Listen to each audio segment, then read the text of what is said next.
అందరికీ హాయ్ అండి. నేను మీ లక్ష్మీ గురజాల.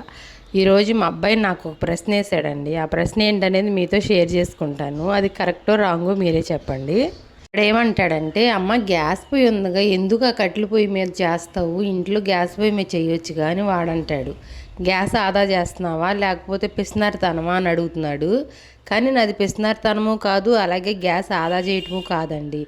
ఎందుకో నాకు ఇక్కడ చక్కగా కూర్చుని అన్నీ దగ్గర పెట్టుకుని వంట చేసుకోవడం నాకు చాలా ఇష్టం అండి.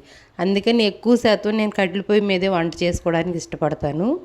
వాడనుకుంటున్నాడు గ్యాస్ ఆదా చేస్తుంది మా అమ్మ అని. కానీ నాకు ఎంత కంఫర్టబుల్గా ఉంటే ఆడికి ఏం తెలుసు. గ్యాస్ దగ్గర నుంచుని వంట చేసి కాళ్ళు నొప్పులు వచ్చేదానికన్నా అన్ని సామాన్లు పొయ్యి దగ్గర పెట్టుకుని చక్కగా వంట చేసుకుని ప్రశాంతం కూర్చుని తింటే ఎంత బాగుంటుందో ఆడికి తెలియదు కదా. మీలో ఎంతమంది నాకులాగా చేస్తారండి? ఎవరైనా సరే నాకు సపోర్ట్గా ఒక్క కామెంట్ అయినా పెట్టండి.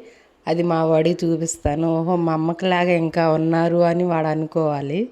ఇంక ఈరోజైతే దోశలు రుబ్బానండి. పిల్లలకైతే వేసి పెట్టేశాను. ఇంక నేను వేసుకున్నాను. అల్లపు చట్నీతో దోశ అయితే సూపర్గా ఉంది.